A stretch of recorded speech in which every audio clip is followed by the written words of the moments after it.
Buenos días, hoy es 16 de mayo del 2026 y estamos leyendo a Matthew Walker, el experto en sueño a nivel mundial, que nos dice, nos responde a la pregunta de por qué dormimos. Capítulo 5, página 161 y comenzamos. 5. Cambios en el sueño a lo largo de la vida. El sueño antes del nacimiento. Ya sea hablándole o cantándole, los padres que están esperando a un hijo a menudo se emocionan por ser capaces de provocar pataditas y movimientos en el pequeño dentro del útero. Tal vez no debería decirlo, pero lo más probable es que, en realidad, el bebé esté profundamente dormido. Antes del nacimiento, el feto pasa la mayor parte de su tiempo en un estado parecido al sueño, muy semejante a lo que llamamos fase REM de nuestro sueño. El feto dormido no responde, por tanto, a los estímulos de sus padres. Si la madre siente un brazo que se mueve o un piececito que patea, probablemente se trate de una consecuencia aleatoria de las ráfagas de actividad cerebral características del sueño REM. Durante la noche los adultos no lanzan ese tipo de patadas o movimientos, o al menos no deberían, ya que están contenidos por el mecanismo de parálisis del sueño REM. Pero en el útero, el cerebro del feto no ha construido aún los sistemas inhibidores de los músculos del sueño REM que operan en los adultos. Sin embargo, otros centros profundos del cerebro del feto ya se encuentran en su lugar, incluidos aquellos que generan el sueño. De hecho, para finales del segundo trimestre de desarrollo, aproximadamente en la semana 23 del embarazo, la gran mayoría de los discos e interruptores neuronales necesarios para producir sueño no REM y REM se han formado y conectado. Como resultado de este desajuste, el cerebro del feto genera formidables comandos motrices durante el sueño REM, y no hay mecanismos de parálisis para evitarlos. Sin tal restricción, esas órdenes se traducen libremente en movimientos corporales bruscos, que la madre siente como patadas o golpes de categoría peso-pluma. En esta etapa del desarrollo uterino, el feto dedica la mayor parte del tiempo a dormir. El periodo de 24 horas contiene una mezcla de aproximadamente 6 horas de sueño no REM, 6 horas de sueño REM y 12 horas de un estado intermedio de sueño que no podemos afirmar con certeza si es REM o no REM, pero que en cualquier caso no es vigilia plena. Solo cuando el feto entra en el trimestre final surgen los destellos de la vigilia real. En contra de lo que creen sus padres, mientras están en el útero únicamente pasan 2 o 3 horas diarias despiertos. Aunque el tiempo total de sueño disminuye durante el último trimestre, se produce un incremento paradójico y bastante pronunciado en el tiempo de sueño REM. En las últimas 2 semanas de embarazo, el feto aumenta su consumo de sueño REM hasta casi 9 horas diarias. En la última semana antes del nacimiento, la cantidad de sueño REM alcanza el máximo que se logra en toda la vida, con 12 horas al día. Con un apetito casi insaciable, el feto humano dobla su necesidad de sueño REM justo antes de llegar al mundo. No habrá otro momento durante la vida de ese individuo, prenatal, postnatal temprano, adolescencia, adultez o vejez, en el que sufra un aumento tan drástico en su necesidad de sueño REM. En otras palabras, no volverá a disfrutar de un festín semejante. ¿Sueña realmente el feto durante la fase REM?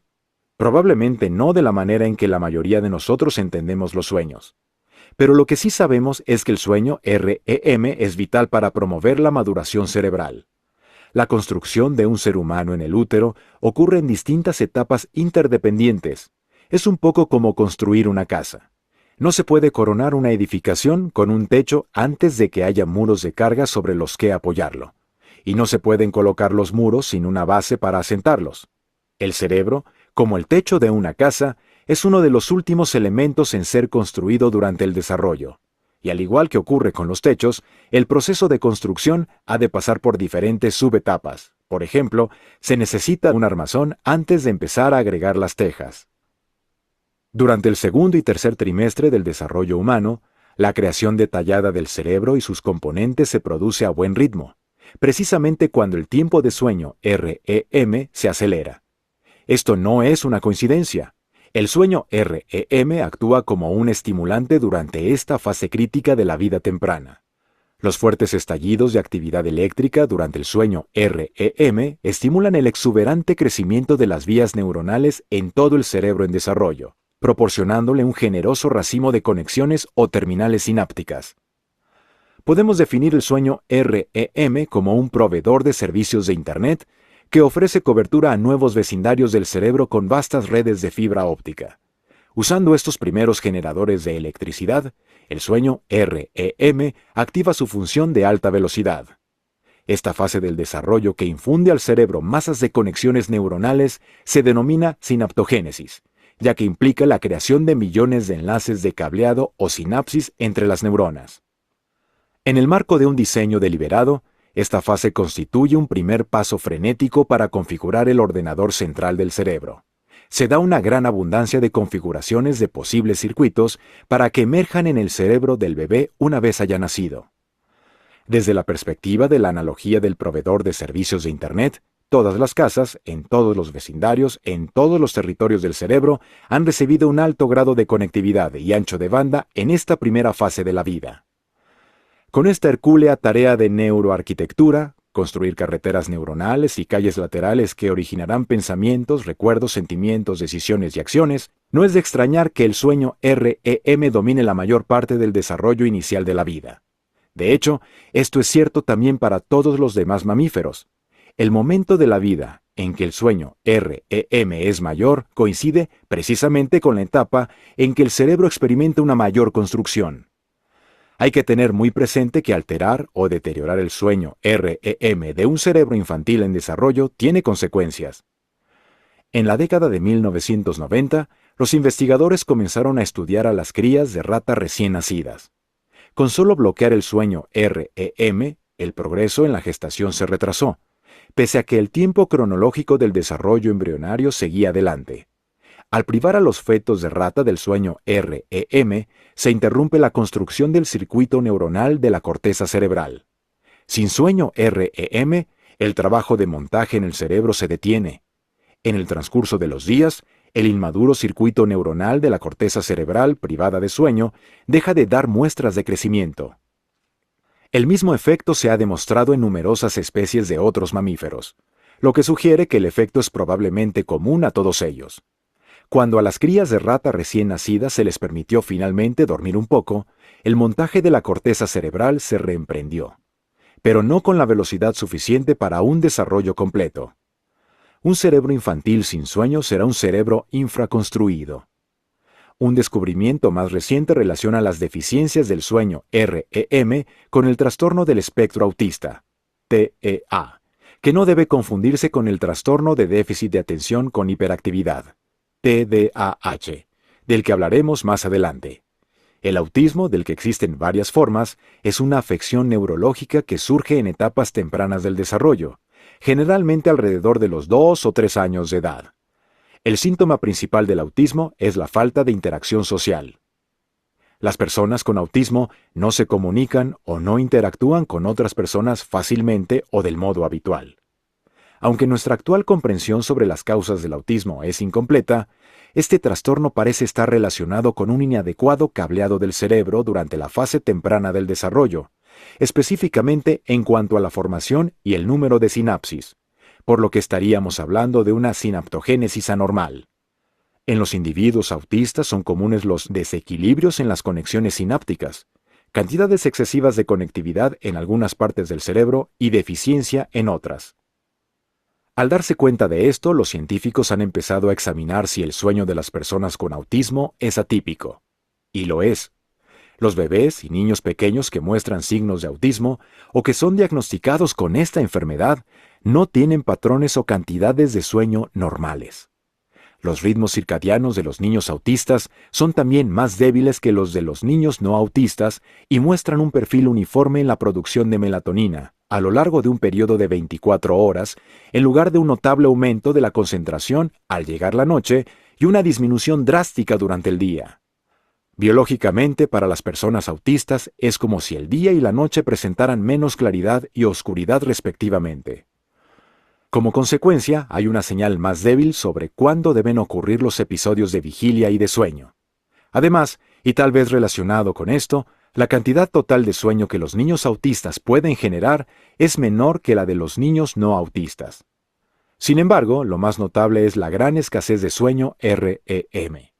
Los niños con autismo muestran un déficit de entre un 30 y un 50% en la cantidad de sueño REM que obtienen, en comparación con los niños sin autismo. Considerando el papel del sueño REM en el establecimiento de una masa equilibrada de conexiones sinápticas dentro del cerebro en desarrollo, se ha despertado un creciente interés por descubrir si la deficiencia del sueño REM es un factor que contribuye al autismo. No obstante, la evidencia existente en humanos es solo correlativa. El hecho de que las anomalías del sueño REM y el autismo vayan de la mano no significa que aquellas sean la causa de este. Tampoco esta asociación determina el sentido de la causalidad, aun si ésta existiese. ¿Es causa de autismo la deficiencia en el sueño REM o es justo a la inversa? Es necesario señalar, no obstante, que privar selectivamente del sueño REM a una cría de rata conduce a patrones anormales de conectividad neuronal o sinaptogénesis en el cerebro. Además, los cachorros de rata privados de sueño REM durante la infancia se vuelven socialmente retraídos y tienden a aislarse en las fases ulteriores de desarrollo y en la edad adulta. Independientemente de la causalidad, el estudio de las anomalías del sueño representa una nueva esperanza de diagnóstico para la detección temprana del autismo.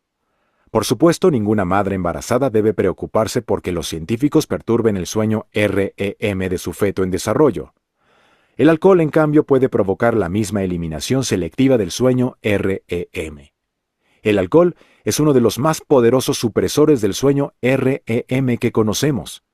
En capítulos posteriores, discutiremos la razón por la cual el alcohol bloquea la generación de sueño REM y las consecuencias de la interrupción del sueño en adultos.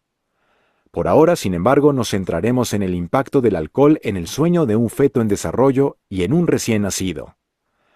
El alcohol consumido por una madre atraviesa sin problemas la barrera placentaria, por lo que afecta fácilmente al desarrollo del feto. Teniendo esto presente, los científicos examinaron primero una situación extrema: los embarazos de madres alcohólicas o grandes bebedoras. Poco después del nacimiento, el sueño de estos neonatos se evaluó con electrodos colocados con cuidado en la cabeza. Los recién nacidos de madres que bebían mucho pasaron mucho menos tiempo en estado activo de sueño REM en comparación con bebés de edad similar, pero nacidos de madres que permanecieron abstemias durante la gestación. Los registros de los electrodos evidenciaron una historia fisiológica aún más preocupante. Los recién nacidos de madres que bebían en exceso no tenían la misma calidad eléctrica de sueño REM. Ya en el capítulo 3 decíamos que el sueño REM se caracteriza por ondas cerebrales deliciosamente caóticas o desincronizadas, una forma vivaz y saludable de actividad eléctrica. Sin embargo, los niños de madres que beben mucho muestran una reducción del 200% en esta medida de actividad eléctrica vibracional en relación con los nacidos de madres que no consumen alcohol. Es decir, los niños de madres que beben mucho presentan un patrón de ondas cerebrales mucho más sedentario. Así pues, la respuesta a la pregunta sobre si los estudios epidemiológicos han relacionado el consumo de alcohol durante la gestación con una mayor probabilidad de enfermedad neuropsiquiátrica en el hijo, incluyendo el autismo, es que sí. Afortunadamente, en la actualidad la mayoría de las madres no beben mucho durante el embarazo. Pero ¿qué sucede con el caso habitual de una madre embarazada que toma un vaso o dos de vino ocasionalmente durante el embarazo?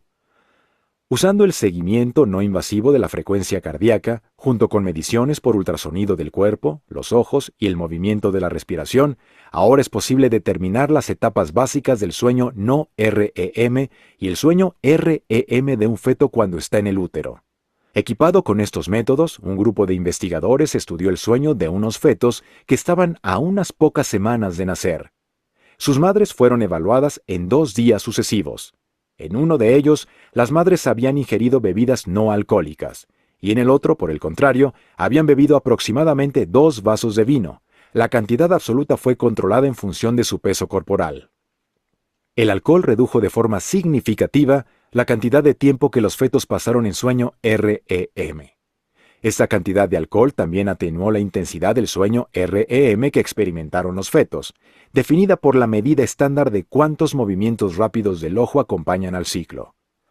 Además, los fetos sufrieron un marcado descenso en la frecuencia respiratoria durante el sueño REM, cayendo de un nivel normal de 381 por hora durante el sueño natural a solo 4 por hora cuando el feto estaba bajo el efecto alcohólico. Más allá de la abstinencia de alcohol durante el embarazo, también hay que hacer referencia a la abstinencia en el periodo de lactancia. Casi la mitad de todas las mujeres que amamantan en los países occidentales consumen alcohol durante los meses de lactancia. El alcohol se absorbe fácilmente en la leche materna. Las concentraciones de alcohol en la leche materna se parecen mucho a las del torrente sanguíneo de la madre. Un nivel de alcohol en la sangre de 0,08 mililitros en la madre dará el mismo resultado en la leche materna. Recientemente hemos descubierto lo que el alcohol en la leche materna causa en el sueño de los infantes. Los recién nacidos normalmente pasan directamente al sueño REM después de una toma. Muchas madres lo saben. Casi tan pronto como acaba la succión, y en ocasiones incluso antes, al niño se le cierran los párpados y por debajo los ojos empiezan a moverse de izquierda a derecha, lo que indica que el bebé está en sueño REM. Un mito muy común es que los bebés duermen mejor si la madre toma algo de alcohol antes de amamantar. La cerveza solía ser la bebida sugerida por esta vieja creencia. Pero los aficionados a la cerveza deben saber que eso no es más que un mito. En muchos estudios se han alimentado lactantes con leche materna que contenía un sabor no alcohólico, como la vainilla, o con una cantidad controlada de alcohol, el equivalente a que la madre tomara 1 o 2 copas. Cuando los bebés consumen leche mezclada con alcohol, su sueño es más discontinuo. Pasan más tiempo despiertos y sufren una disminución del sueño REM de entre un 20 y un 30%. A menudo, tras haber conseguido eliminar el alcohol de su torrente sanguíneo, los bebés tratan de recuperar algo de ese sueño REM perdido, aunque no resulta sencillo para sus tiernos sistemas. Lo que todos estos estudios evidencian es que el sueño REM no es opcional durante la vida humana temprana, sino obligatorio. Cada hora de sueño REM parece contar, como lo demuestra el intento desesperado de un feto o de un recién nacido por recuperar el sueño REM perdido.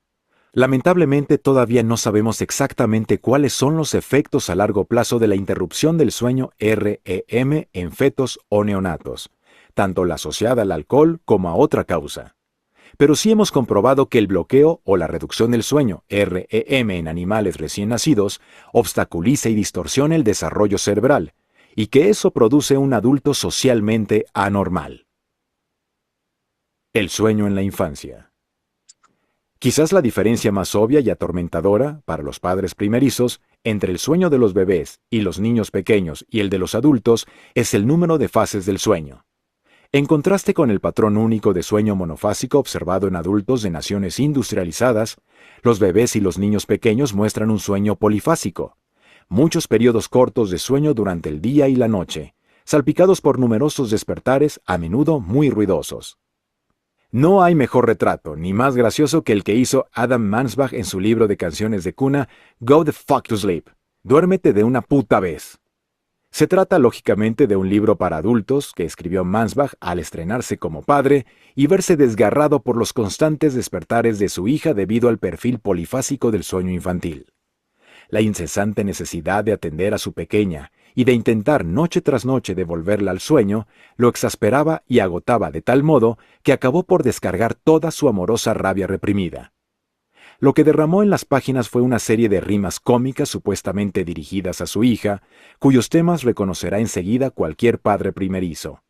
Te leeré un último cuento si prometes que, de una puta vez, te dormirás.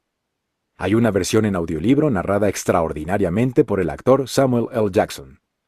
Afortunadamente para todos los padres primerizos, incluido Mansbach, cuanto mayor es el niño, más duraderos y estables se vuelven sus periodos de sueño. La explicación para este cambio está en el ritmo circadiano. Mientras que las áreas del cerebro que generan el sueño se moldean mucho antes del nacimiento, el reloj de 24 horas que controla el ritmo circadiano, el núcleo supraquiasmático, tarda un tiempo considerable en desarrollarse. Hasta los 3 o 4 meses de edad, un recién nacido no empezará a dar tímidas muestras de estar gobernado por un ritmo diario. Lentamente, el núcleo supraquiasmático comienza a adherirse a señales repetitivas, como la luz del día, el cambio de temperatura y las comidas, siempre que éstas se encuentren debidamente estructuradas, estableciendo un ritmo cada vez más consistente de 24 horas. Tras un año de desarrollo, el núcleo del reloj supraquiasmático de un bebé ha tomado las riendas del ritmo circadiano. Esto significa que el niño pasa ahora más tiempo despierto durante el día, intercalando la vigilia con varias siestas, y afortunadamente más tiempo dormido por la noche. En la mayoría de los casos, desaparecen los ataques indiscriminados de sueño y vigilia que antes salpicaban tanto el día como la noche. A los 4 años, el ritmo circadiano domina ya el comportamiento del sueño del niño, con una larga fase de sueño nocturno, generalmente complementada por una sola siesta diurna. En esta etapa, el niño ha pasado de un patrón de sueño polifásico a un patrón de sueño bifásico. Al final de la infancia, el patrón de sueño monofásico moderno queda finalmente establecido. Sin embargo, este establecimiento progresivo de un ritmo estable esconde una lucha de poder mucho más tumultuosa entre el sueño no REM y el sueño REM. Aunque la cantidad total de sueño disminuye gradualmente desde el nacimiento en adelante, haciéndose al mismo tiempo más estable y consolidada, la proporción de tiempo empleado en sueño no REM y en sueño REM no disminuye de una manera igualmente estable. Durante las 14 horas de sueño de un bebé de 6 meses, la relación entre el sueño no REM y el REM es de 50-50. Sin embargo, en un niño de 5 años, el tiempo se dividirá 70-30 entre no REM y REM durante las 11 horas de sueño diario total. En otras palabras, la proporción de sueño REM disminuye en la primera infancia, al tiempo que aumenta la de sueño no REM, mientras que el tiempo total de sueño disminuye. La reducción en la porción de sueño REM y el incremento del dominio del sueño no REM continúan durante la primera infancia y hasta la mitad de la niñez. Ese equilibrio se estabiliza a finales de la adolescencia en un 80-20, a favor del sueño no REM, y permanecerá así durante toda la etapa de madurez, desde el inicio de la misma hasta la mediana edad. El sueño en la adolescencia. ¿Por qué tenemos tanto tiempo de sueño REM en el útero y en las primeras etapas de la vida, pero cambiamos a un predominio del sueño no REM en la infancia tardía y en la adolescencia temprana? La cuantificación de la intensidad de las ondas cerebrales durante el sueño profundo muestra el siguiente patrón.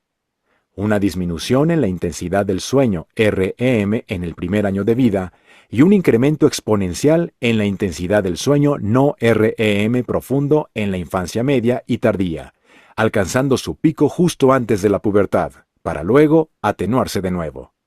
¿Qué tiene de especial este tipo de sueño profundo durante este momento de transición de la vida? Antes del nacimiento y poco después de él, el desafío del desarrollo es construir y agregar un gran número de carreteras e interconexiones neuronales que se conviertan en un cerebro incipiente. Como hemos visto, el sueño REM juega un papel esencial en este proceso de proliferación, ayudando a poblar los vecindarios cerebrales con conectividad neuronal y activando después esas rutas con una buena dosis de ancho de banda informativa. Pero dado que esta primera ronda de cableado cerebral es intencionalmente fervorosa, debe llevarse a cabo una segunda ronda de remodelación. Esta ocurre durante la última etapa de la infancia y en la adolescencia. Aquí, el objetivo arquitectónico no es hacer una ampliación, sino una reducción encaminada a incrementar la eficacia. El tiempo de agregar conexiones cerebrales con la ayuda del sueño REM ha terminado. Ahora la poda de conexiones se convierte en el primer punto del orden del día, o mejor dicho, de la noche. Entra así en acción la mano escultora del sueño no REM profundo. Resulta útil volver a nuestra analogía del proveedor de servicios de Internet. Cuando se empieza con el tendido de la red en el nuevo vecindario, a cada hogar se le proporciona la misma cantidad de conectividad de ancho de banda, y por tanto, el mismo potencial de uso. Sin embargo, esa es una solución ineficiente a largo plazo, ya que algunos de estos hogares con el tiempo se convertirán en usuarios importantes de ancho de banda, mientras que otros consumirán muy poco. Algunas casas pueden incluso permanecer vacías y nunca usar ancho de banda. Para estimar de manera fiable qué patrón de demanda existe, el proveedor de servicios de Internet necesita tiempo para recopilar estadísticas de patrones de uso. Solo después de un periodo de experimentación, el proveedor puede tomar una decisión informada sobre cómo refinar la estructura original de la red que implementó, lo que le llevará a reducir la conectividad en hogares de bajo uso y aumentar la conectividad de aquellos con alta demanda de ancho de banda. No se trata de una completa reconstrucción de la red. De hecho, gran parte de la estructura original permanecerá en su lugar. No olvidemos que el proveedor de servicios de Internet ha hecho esto muchas veces y tiene una estimación razonable sobre cómo extender el primer cableado de la red. Pero ahora, si quiere lograr la máxima eficacia, tiene que reconfigurar y reducir el tamaño en función de la demanda de uso. Durante la infancia tardía y la adolescencia, el cerebro humano se somete a una transformación similar que viene determinada por el uso. Gran parte de la estructura original instalada en las etapas tempranas de la vida persistirá, ya que a estas alturas, y tras un sinfín de intentos durante miles de años de evolución, la madre naturaleza ha conseguido crear un cableado inicial bastante preciso en el cerebro. Pero sabiamente ha dejado algo sobre la mesa: el refinamiento individualizado. Las experiencias únicas de un niño durante sus años formativos se traducen en un conjunto de estadísticas de uso personal.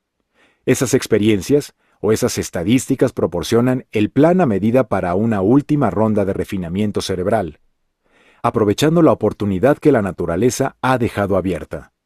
Un cerebro genérico se vuelve cada vez más individualizado, en función del uso personal del propietario. Para ayudar con el trabajo de refinamiento y redimensionamiento de la conectividad, el cerebro emplea los servicios del sueño no REM profundo. Una de las muchas funciones que éste lleva a cabo es la poda sináptica, que ocupa un lugar destacado durante la adolescencia.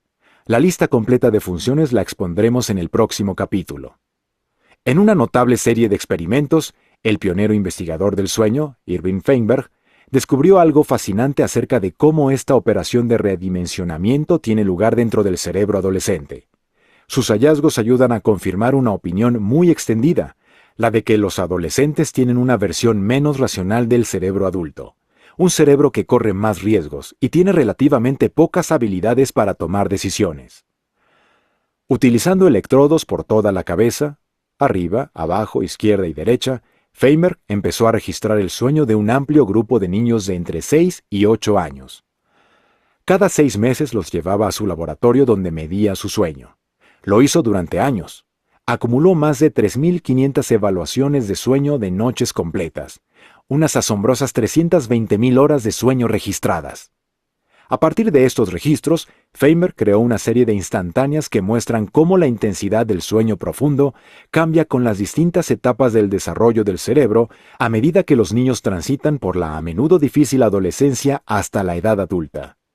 Era el equivalente neurocientífico de la fotografía a cámara rápida de la naturaleza, que capta imágenes sucesivas de un árbol cuando brota en primavera, infancia; cuando se llena de hojas durante el verano, infancia tardía; cuando cambia de color en el otoño, adolescencia temprana; y finalmente cuando muda de hojas en el invierno, adolescencia tardía y adultez temprana. Durante la niñez media y tardía, Feinberg observó cantidades moderadas de sueño profundo a medida que se completaban los últimos brotes de crecimiento neuronal dentro del cerebro, de manera análoga a lo que ocurre al final de la primavera y al inicio del verano. Luego, en sus registros eléctricos, comenzó a notar un fuerte aumento en la intensidad del sueño profundo, precisamente en el momento en que las necesidades de desarrollo de la conectividad cerebral pasaban de exigir conexiones crecientes a una disminución en las mismas, lo que en la analogía del árbol equivale al otoño. Justo cuando la maduración otoñal estaba a punto de volverse invierno y la poda estaba casi completa, los registros de Feinberg mostraron un claro retroceso en la intensidad del sueño no REM profundo. El ciclo de vida de la niñez había concluido, y cuando las últimas hojas cayeron, se garantizó el paso neuronal hacia la adolescencia. El sueño no REM profundo había ayudado en la transición hacia la adultez temprana. Feinberg propuso que el aumento y la disminución en la intensidad del sueño profundo ayudaban a guiar el viaje hacia la madurez a través de los niveles precarios de la adolescencia, para después adoptar un tramo seguro hacia la adultez. Recientes descubrimientos respaldan su teoría. A medida que el sueño no REM profundo realiza la revisión y el refinamiento final del cerebro durante la adolescencia, Las habilidades cognitivas, el razonamiento y el pensamiento crítico comienzan a mejorar y lo hacen de manera proporcional al incremento del sueño no REM. Observando más atentamente esta relación, se puede ver algo aún más interesante. Los cambios en el sueño no REM profundo siempre preceden en varias semanas o meses a los hitos cognitivos y de desarrollo del cerebro, lo que implica una dirección de influencia. El sueño profundo sería una fuerza impulsora de la maduración cerebral y no al revés. Feinberg hizo un segundo descubrimiento fundamental. Cuando examinó por periodos de tiempo los cambios en la intensidad del sueño profundo en cada uno de los diferentes electrodos colocados en la cabeza, comprobó que los cambios no eran iguales en todos ellos. El patrón de maduración ascendente y descendente empezaba siempre en la parte posterior del cerebro, que es la que se encarga de las funciones visuales y de percepción espacial, y luego avanzaba de forma constante conforme progresaba la adolescencia. Lo más sorprendente fue que la última parada en el viaje de maduración era el extremo del lóbulo frontal, que permite el pensamiento racional y la toma de decisiones críticas. Por lo tanto, la parte posterior del cerebro de un adolescente era más parecida a la de un adulto, mientras que la parte frontal se parecía más a la de un niño durante todo el periodo. Sus hallazgos ayudaron a explicar por qué la racionalidad es una de las últimas cosas que florecen en los adolescentes, y es que el territorio cerebral en el que está ubicada es el último en recibir el tratamiento de madurez del sueño.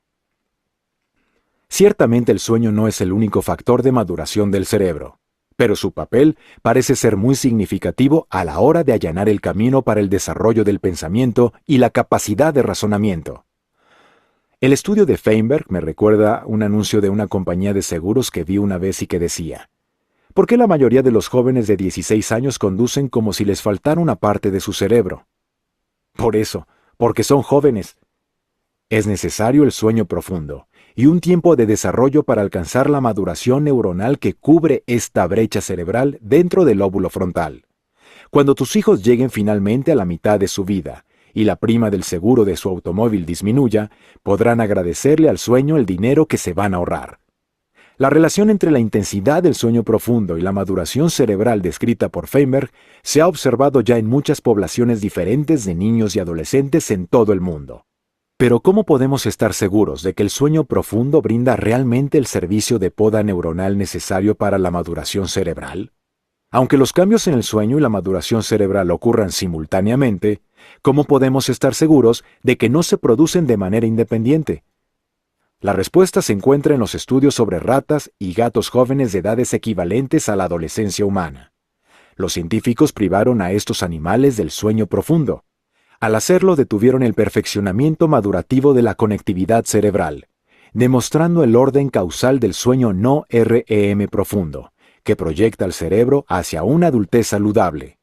Un dato preocupante que pudo observarse es que la administración de cafeína a ratas jóvenes también interrumpía el sueño no REM profundo y, como consecuencia, podía retrasar numerosos procesos de maduración cerebral y de desarrollo de la actividad social, entre ellos el aseo personal y la exploración del medio ambiente, que son procesos de aprendizaje automotivado. Reconocer la importancia del sueño no REM profundo en los adolescentes ha sido fundamental para nuestra comprensión del desarrollo saludable, pero también ofrece pistas sobre lo que sucede cuando las cosas salen mal en el contexto de un desarrollo anormal. Muchos de los principales trastornos psiquiátricos como la esquizofrenia, el trastorno bipolar, la depresión mayor y el TDAH se consideran ahora trastornos del desarrollo anormal, ya que suelen surgir durante la infancia y la adolescencia. Volveremos a tratar el asunto del sueño y la enfermedad psiquiátrica varias veces en el transcurso de este libro, pero la esquizofrenia merece aquí una mención especial. Varios estudios han realizado seguimientos del desarrollo neuronal usando escáneres cerebrales cada 2 meses en cientos de adolescentes. Algunos de estos jóvenes desarrollaron esquizofrenia en sus últimos años de adolescencia y al principio de la edad adulta. Estos individuos tenían un patrón anormal de maduración cerebral asociado con la poda sináptica, especialmente en las regiones del lóbulo frontal, donde se controlan los pensamientos racionales y lógicos. La incapacidad de llevar a cabo ese control es un síntoma importante de esquizofrenia. En una serie separada de estudios también observamos que en individuos jóvenes con un alto riesgo de desarrollar esquizofrenia y en adolescentes y jóvenes con esquizofrenia existe una reducción del sueño no REM profundo. Además, las ondas eléctricas cerebrales del sueño no REM no son normales, ni en su forma ni tampoco en el número. La eliminación defectuosa de las conexiones cerebrales en la esquizofrenia causada por anormalidades del sueño es ahora una de las áreas de investigación más activas y apasionantes dentro del ámbito de las enfermedades psiquiátricas. Los adolescentes se enfrentan a otros dos desafíos en su lucha por dormir lo suficiente a medida que sus cerebros continúan desarrollándose. El primero es un cambio en su ritmo circadiano.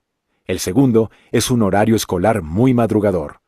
En un capítulo posterior abordaré los efectos nocivos y peligrosos del horario escolar. Sin embargo, las complicaciones derivadas de ese horario escolar tan madrugador están inexplicablemente relacionadas con el primer problema, un cambio en el ritmo circadiano. De pequeños a menudo queríamos quedarnos despiertos hasta tarde para poder ver la televisión o participar en lo que fuera que estuvieran haciendo nuestros padres y nuestros hermanos mayores por la noche. Pero cuando se nos daba esa oportunidad, el sueño normalmente nos encontraba en el sofá, en una silla o a veces en el suelo. Los hermanos mayores o los padres nos llevaban dormidos a la cama. La razón no es solo que los niños pequeños necesitan más horas de sueño que sus hermanos mayores o sus padres, sino también que el ritmo circadiano de un niño pequeño funciona en un horario más temprano. Por lo tanto, los niños se duermen antes que sus padres y se despiertan más pronto. Sin embargo, los adolescentes tienen un ritmo circadiano diferente del de sus hermanos pequeños. Durante la pubertad, el horario del núcleo supraquiasmático se desplaza progresivamente hacia adelante, un cambio que es común en todos los adolescentes independientemente de su cultura o geografía, y que es el motivo de que permanezcan despiertos más tiempo incluso que sus padres. A los 9 años el ritmo circadiano hará que el niño se duerma en torno a las 9 de la noche, gracias en parte al incremento de la melatonina. Cuando ese mismo individuo cumple 16 años, su ritmo circadiano experimenta un cambio drástico en la fase cíclica. El aumento en la melatonina, y con ella, el aviso de oscuridad y sueño, suceden muchas horas más tarde.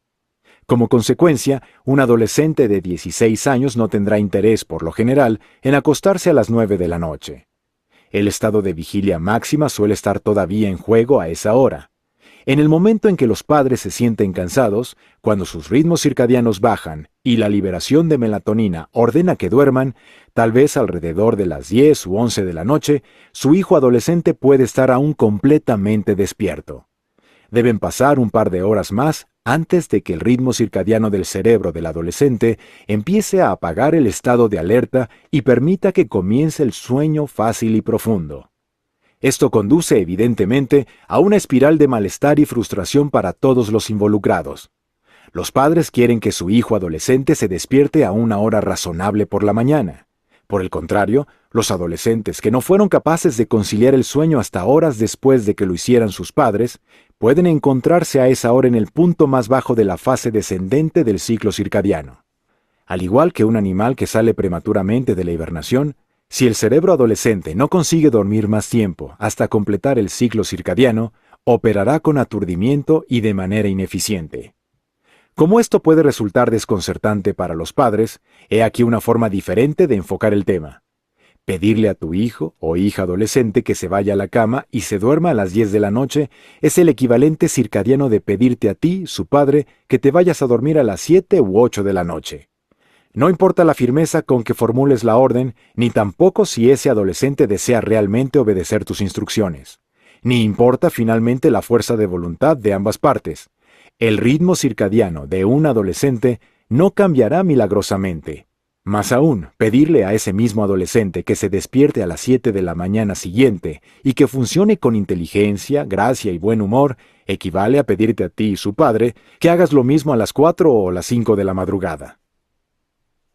Tristemente, ni la sociedad ni nuestras conductas paternas están diseñadas para aceptar que los adolescentes necesitan dormir más que los adultos, y que están biológicamente diseñados para obtener ese sueño en un horario diferente. Es muy comprensible que los progenitores se sientan frustrados por ello, ya que creen que los patrones de sueño de su hijo adolescente responden a una elección consciente y no a un mandato biológico. Pero lo cierto es que se trata de patrones no volitivos, no negociables y marcadamente biológicos. Nosotros, como padres, deberíamos aceptar este hecho, asumirlo, alentarlo e incluso elogiarlo, a menos que deseemos que nuestros propios hijos sufran anomalías en su desarrollo cerebral o se expongan a un elevado riesgo de enfermedad mental. No siempre será así para el adolescente.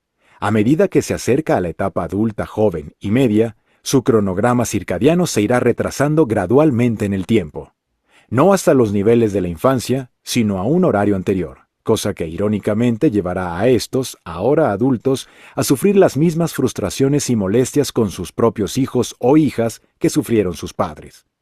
En esta etapa se olvidarán, o preferirán olvidarse, de que cuando ellos eran adolescentes, también deseaban acostarse mucho más tarde que sus padres. Tal vez te preguntes por qué en la adolescencia el cerebro prefiere acostarse y levantarse tarde, y en cambio, al llegar a la vida adulta regresa a un ritmo de sueño y de vigilia más temprano.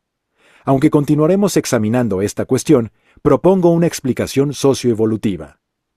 El objetivo central del desarrollo del adolescente es la transición de la dependencia a la independencia parental. Entretanto, aprenden a manejar las complejidades de las relaciones e interacciones entre grupos de iguales.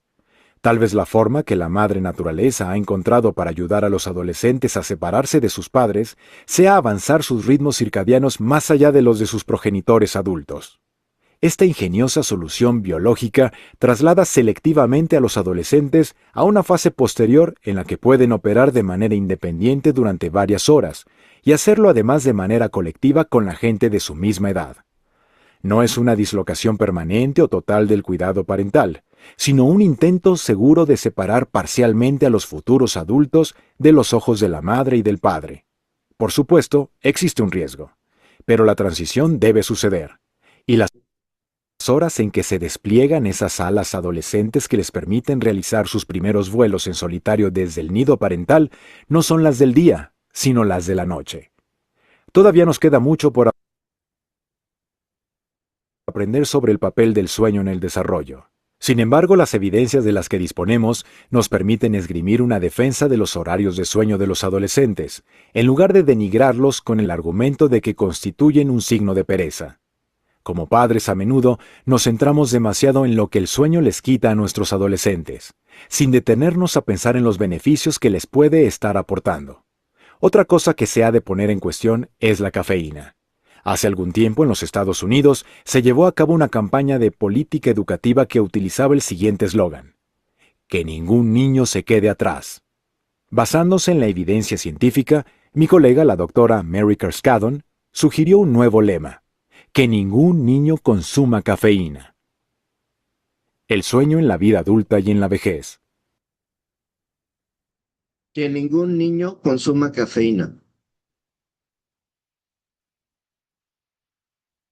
¿Cómo ven, Qué interesante lo del sueño cuando estás bebé, o el sueño cuando estás niño, cuando estás adolescente. Y la naturaleza encontrando unas formas maravillosas para que los adolescentes se separen de sus padres.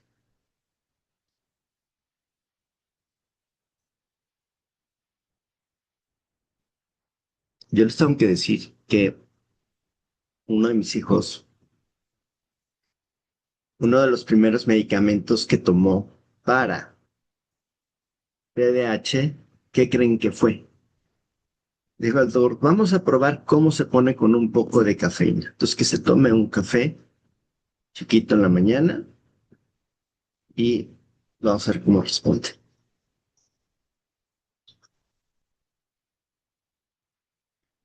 ¿Qué responde? Bueno, como ven, está interesantísimo esto del sueño. A mí es un tema que me encanta. Vamos avanzando poco a poquito. Sábado de salud y bienestar. Todavía falta que Michael se sienta más descansado, más fuerte para despertarse a las 5:30,